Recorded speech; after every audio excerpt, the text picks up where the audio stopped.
Praise the Lord. ഇന്നൊരു Bible വചനം പരിചയപ്പെടുത്താനാണ് ഞാൻ വന്നിരിക്കുന്നത്. നമ്മുടെ ജീവിതത്തിൽ പല പല തടസ്സങ്ങൾ, ജോലിക്ക്, വീട്, അങ്ങനെ എന്തൊക്കെ തടസ്സങ്ങളുണ്ട്, നമുക്ക് കാരണം അറിയാത്ത തടസ്സങ്ങൾ നമ്മുടെ ജീവിതത്തിൽ ഉണ്ടാകുമ്പോൾ നമ്മൾ പ്രാർത്ഥിക്കേണ്ട ഒരു വചനം ഞാൻ പറഞ്ഞു തരാമേ. യെശയ്യാ പ്രവാചകൻ്റെ പുസ്തകം 45-ാം അധ്യായം 1-2 വാക്യങ്ങൾ. വളരെ വളരെ വളരെ മിറക്കിൾസ് സംഭവിക്കുന്ന വചനമാണത്.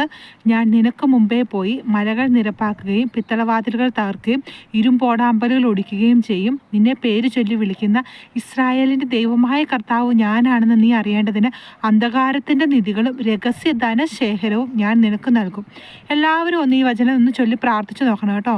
നിങ്ങൾ പോലും അറിയാതെ നിങ്ങളുടെ ജീവിതത്തിൽ വലിയ വലിയ വലിയ അത്ഭുതങ്ങൾ സംഭവിക്കും. കർത്താവിനോട് പറയണം, എനിക്ക് മുമ്പേ നിൻ്റെ ദൂതനെ അയച്ച് എൻ്റെ തടസ്സങ്ങളൊക്കെ നീ മാറ്റി തരണമെന്ന് പ്രാർത്ഥിച്ചുകൊണ്ട് നിങ്ങൾ ഈ വചനങ്ങളൊന്ന് പഠിക്കുകയോ ചൊല്ലുകയോ എഴുതുകയോ ഒക്കെ ഒന്ന് ചെയ്ത് നോക്കിയേ. ഉറപ്പായിട്ടും നിങ്ങളുടെ ജീവിതത്തിൽ മിറക്കിൾസ് സംഭവിക്കും. ട്രൈ ചെയ്യണേ.